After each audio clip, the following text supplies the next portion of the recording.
Subscribe कीजिए बिहार दर्पण news channel को और पाइए अपने शहर की हर छोटी बड़ी खबरें सबसे पहले अपने मोबाइल पर।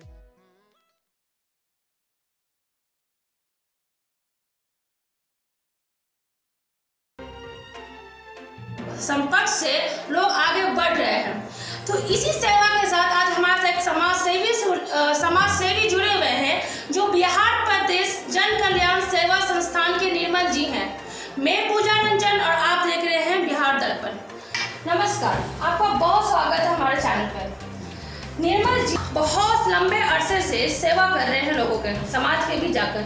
तो क्या हमारा जनता को एक छोटे से संक्षेप में अपने सफर से बता सकते हैं? देखिए, जनता का सेवा तो करना मनुष्य का, हर मनुष्य का कर्तव्य है। मनुष्य का जो जन्म हुआ है वो कर्म करने के लिए हुआ है और मनुष्य एक मननशील प्राणी है और जितने भी जीव जंतु जीव से ही जीवन बना है और ये जीवात्मा को जागृत करने का काम, मनुष्य को आत्मनिर्भर बनाने का काम, सही दिशा में रचनात्मक कार्यों को करने की इच्छा शक्ति और संकल्प शक्ति और एकाग्र शक्ति की जरूरत है। और मैं पिछले 2-3 दशक से समाज के नवनिर्माण और बिहार का जो पुनर्निर्माण का बात है, मैं इस कार्य को कर रहा हूँ। हाँ, जन की बात की जाती है तो हर जन को अभी बिहार में हर तरह का शिकायत है। तो एक तरफ जन बाढ़ से ग्रस्त है, तो दूसरी तरफ बेरोजगारी से, तो तीसरी तरफ महामारी से। तो आपका संस्थान किस तरह जनता के बीच गया, आपको क्या मुश्किलें मिली और आपने उस मुश्किल को कैसे निवारण किया? देखिए, ये है कि जो बेरोजगारी आप बात कर रहे हैं, तो बेरोजगारी क्या है? बेरोजगार मतलब बिना रोजगार कोई आदमी जब वो धरती पर आया और माँ प्रथम गुरु होती है किसी घर का, उसको चलना फिरना सिखाने के साथ साथ उसका कर्तव्य शैली, जीवन शैली, कार्य शैली के बारे में घर में ही जानकारी होती है। कोई भी व्यक्ति आज के डेट में ऐसा नहीं है जो इसका जीवन में कोई सपना हो। हर व्यक्ति का सपना होता है, लेकिन वो सपना को अपना पूरा कैसे करेगा इसके बारे में जानकारी नहीं होती। और मैं ये कहूँ कि जो जीवन से संबंधित शिक्षा होनी चाहिए थी, वो हमारे समाज में ऐसा कोई स्कूल और कॉलेज और यूनिवर्सिटी में नहीं है।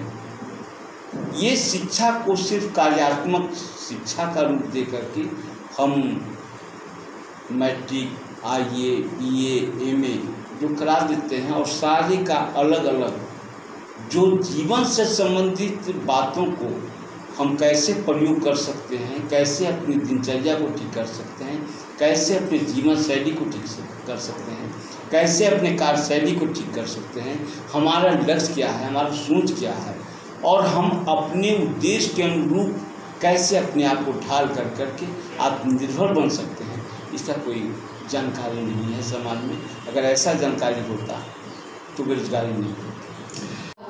तो आपके नज़र में बिहार शाबाश कब बनेगा? देखिए, शाबाशी के लायक जब तक व्यक्ति को हम नहीं बनाएंगे, शाबाशी के लायक एक व्यक्ति बनेगा तो शाबाशी के लायक एक परिवार बन जाएगा। शाबाशी के लायक जब परिवार बनेगा तो शाबाशी के लायक एक गाँव बनेगा। शाबाशी के लायक जब गाँव बनेगा तो पंचायत भी बनेगा। पंचायत के बाद शाबाशी के लायक प्रखंड भी बनेगा। इस तरह से करते हुए शाबाश जिला और शाबाशी के लायक राज्य। लेकिन इसके लिए समाज के उन व्यक्तियों को हमको देखना होगा जो अभी समाज के वंचित समाज हैं, जिनको हम कह रहे हैं कि जीवन में बहुत ऊपर चढ़ाना है। और ऊपर चढ़ाने के मतलब ये नहीं है कि उसको कुछ हम राशि दे दें, कुछ धन दौलत दे दें और जीवन में बहुत आगे बढ़ेगा, ऐसा कोई बात नहीं। जीवन में जब तक कि उसकी ठोकरें खाना, क्योंकि जानकारी के अभाव में ही वो ठोकर खाता है। तो मैंने शाबाश बिहार जो सपना देखा है, शाबाशी के लायक बिहार बनाना है और ये शाबाशी के लायक बिहार तभी होगा जब हम उसके पास सारी योजनाओं का पूरा पृष्ठभूमि हम दिखा दें और उसको ये जानकारी दे दें कि सबसे बड़ी बात ये है, मैं बताना चाहूँगा, एक 5 बातें हैं, 5 छोटी सी बात मैंने सोचा था और ये चिंतन करते हुए मुझे लगा जीवन सचमुच अंधकार में है यदि आकांक्षा न हो, सारी आकांक्षाएं अंधी है यदि ज्ञान न हो, सारा ज्ञान व्यर्थ है यदि कर्म न हो और सारे कर्म खोखले हैं यदि प्रेम न हो। आज जहाँ अहंकार है वहाँ प्रेम नहीं हो सकता और जहाँ प्रेम है वहाँ अहंकार नहीं हो सकता। तो ये 2 विचारधारा है, प्रेम का और अहंकार का। अहंकार से रचनात्मक कार्य नहीं होती है। यह अहंकार जो शब्द है विध्वंसकारी शब्द है और ये विघटनकारी शब्द है। हम किसी चीज़ को निर्माण करना चाहते हैं तो ये प्रेम का बीजारोपण करना होगा, समाज में भाईचारा लाना होगा, आपसी मोहब्बत का पैगाम देना होगा। और सबसे बड़ी बीमारी का जो कारण है वह है डिप्रेशन, तनाव। जिस घर में चिंता होगा, हताशा होगा, निराशा होगा, मायूसी होगा और तनाव जब होगा तो तनाव ही बीमारी का मेन कारण है। सर, आप तनाव की बात कर रहे हैं, पर ये जो सोच होती है थोड़ी सी ये पुरानी लगती है, क्योंकि आज के जो युवा है, आज की जो जिंदगी है एक रफ्तार से चल रही है जहाँ पर इमोशन से ज़्यादा प्रोफेशनल इम्पोर्टेंस रखता है। तो आपका ऐसा क्या कार्यक्रम है जहाँ पर पेस ऑफ लिविंग के बीच में तालमेल बनाता हो? लेकिन सबसे पहले ये प्रोफेशन की बात मैं कर रहा हूँ कि किसी भी व्यक्ति को अभी आज के समय में ये दुनिया रफ्तार गति से भाग रही है और ये भागने के पीछे कारण है भौतिक कारण। आज पैसे के उपार्जन के लिए येन केन प्रकारेण समाज में कुछ लोग अपने अपने सही उद्देश्य की ओर जा रहे हैं और कुछ लोग विपरीत दिशा में जा रहे हैं। अब सवाल ये उठता है कि जीवन में धनात्मक मनोवृत्ति कैसे है। हम किसी चीज़ का प्रोडक्शन न करें, उत्पादन ही न करें, तो उसका संग्रह बैंक में आप पैसा जमा न करें, तो बैंक से पैसा जब जमा ही नहीं करेंगे तो निकलेगा कैसे।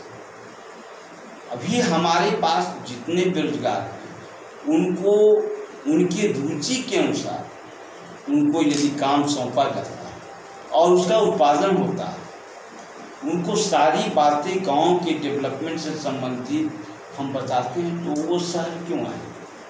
सबसे बड़ा जीने के लायक कैसे हम अर्थोपार्जन करेंगे, कैसे हमारा कैसा ज्ञान होगा, कैसा हमारी संस्कृति होगी। मैंने जो सारा चीज़ का बिल्कुल शाबाश बिहार जो ग्रीनरी लाइफ है, जीवन में हरियाली, जीवन में हरियाली का सारा प्रोग्रामिंग को मैंने एकदम आपके सामने रख दिया। अब इस विषय पर मेरा सोच है कि वैसे हर प्रखंड के कुछ पुरुष और कुछ महिला, चूँकि आधी आबादी के लोग बात करते हैं और जब सीट देने की बात होती है तो जहाँ 243 सीट है वहाँ हम 22 सीट दे करके 23 सीट दे करके कहते हैं कि महिलाओं का कोरम पूरा हो गया।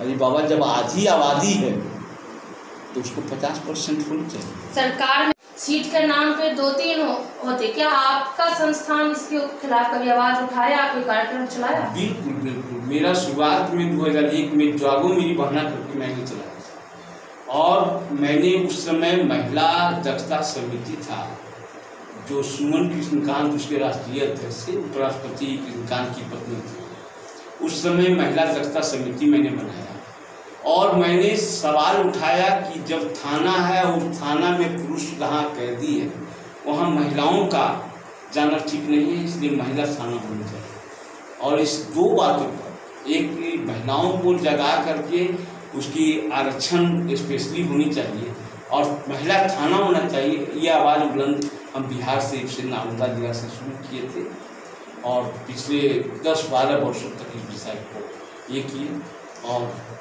इस विषय पर मेरी सफलता भी मिली। लेकिन आज भी उन महिलाओं को घरेलू चूल्हा फूकने और खाना बनाने और उसका जीवन यापन का बच्चों का भरण बता देता हूँ कि महिलाएं अगर आगे बढ़ती है तभी पुरुष आगे बढ़ सकते हैं, और महिलाएं अगर आगे बढ़ती है तभी वो घर की रचनात्मक जो वृद्धि होती है, समाज में जो समरसता आ सकता है, बिना महिलाओं की आगे बढ़े नहीं कुछ हो सकता है। सर, सेहत का हमेशा मुद्दा बनता है।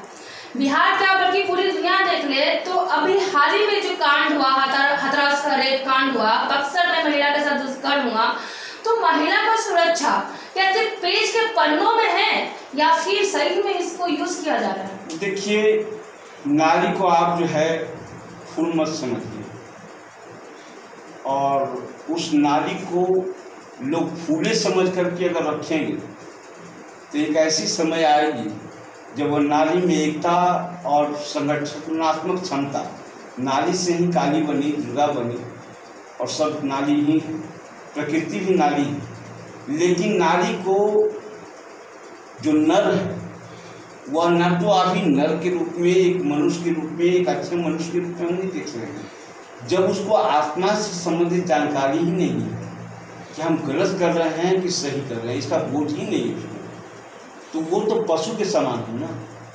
और पशु, किसी भी पशु को आप सोचिएगा कि वो आदमी बने, तो पहले तो उसको पशु से हमको आदमी बनाना है, और उस नारी की अपनी ताकत को आसान कराना होगा कि तुम एक फूल नहीं हो, तुम नारी नहीं हो, एक चिंगारी हो, और वो चिंगारी जब भड़केगी ना तो सारी समाप्त हो जाएगी ये देव का घटना। सर, ये नहीं सोचा कि मैं राजनीति में आऊं और इस मुद्दे को एक जनता के बीच में एक सरकार बनकर इसको हटाऊं? देखिए, जब एक चीज़ बताते हैं, ये सिस्टम ही थोड़ा सा अटपटा लगता है। जब राजनीति की बात कर रहे हैं तो हमें ये समझ में नहीं आ रहा है कि ये लोकतंत्र है कि प्रजातंत्र है या राजनीति तंत्र। जब लोकतंत्र है तो लोक नीति होनी चाहिए, फिर हमको राजनीति में क्यों घसीटना चाह रहे हैं? राजनीति तो लोग जो जीत करके आते हैं, जो वादा करके जाते हैं कि गांव में हम विकास करेंगे, वोटरों से जो मत एक बार जो मत देता है ना, वो 5 वर्ष के बाद फिर गिरवी रखा रहता है। और मैं वैसा कार्य नहीं कर सकता हूँ कि जिसको वादा कर दें और ऊपर जा कर के फिर भूल जाएं, मुझसे नहीं हो सकता है। सर, बिहार जनता को अपने इस न्यूज़ चैनल से मैसेज देना चाहते हैं? देखिए, सबसे पहले एक चीज़ है, मैसेज तो यही देंगे कि सारे के सारे जितने भी युवक युवतियाँ हैं, सबसे पहले वो जितने किसान हैं, जितने मजदूर हैं, वो सभी लोग सबसे पहले जो मेरा ये अभियान है शाबाश बिहार का, शाबाशी के लायक बनने की बात कर रहे हैं, जीवन कौशल शिक्षा की बात कर रहे हैं, इससे जुड़ करके जो मैंने मुझे भी अपनी बात कहने दो का प्लेटफॉर्म बनाया है शाबाश बिहार के द्वारा, उसमें आए, अपनी अपनी बात को रखें। मैं जितनी भी बातें होगा मैं सबका सॉल्यूशन निकालूंगा, उद्योग धंधे की भी बात करूंगा। मैं लड़ाई लड़ने के लिए नहीं आया हूँ, मेरी मकसद लड़ाई करने का नहीं है। मेरी मकसद, हमारा जो मकसद है वह सिर्फ रचनात्मक विकास, सृजनात्मक सोच का है, और लोगों का उन्नति हो, लोगों का जो सदा सभी सुखी रहे, सभी स्वस्थ निरोग हो, सभी मंगलचार देखे और किसी का कोई दुख न हो। मेरा यही सोच है।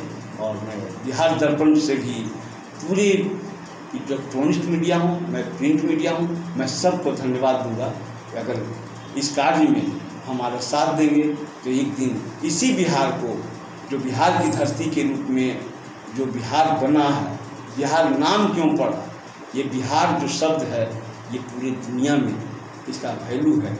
इस वैल्यू के लायक बनाने के लिए आप शाबाशी के लायक, जब कोई भी क्षेत्र में काम हो, चाहे पत्रकारिता हो, चाहे हमारे वरिष्ठ अधिकारी हों, चाहे वो राजनेता हों, चाहे जनप्रतिनिधि हों, सभी के सभी अपने गांव को शाबाशी के लायक, सभी अपने पंचायत को शाबाशी के लायक, सभी अपने प्रखंड को शाबाशी के लायक, सभी अपने जिला को शाबाशी के लायक, सभी अपने राज्य को शाबाशी के लायक, जो जहाँ है उसको शाबाशी के लायक। यदि हम जब ये परंपरा शुरू करते हैं लोगों का सहयोग से, तो निश्चित रूप से हमारा बिहार एक सुंदर बिहार होगा, स्वच्छ बिहार होगा।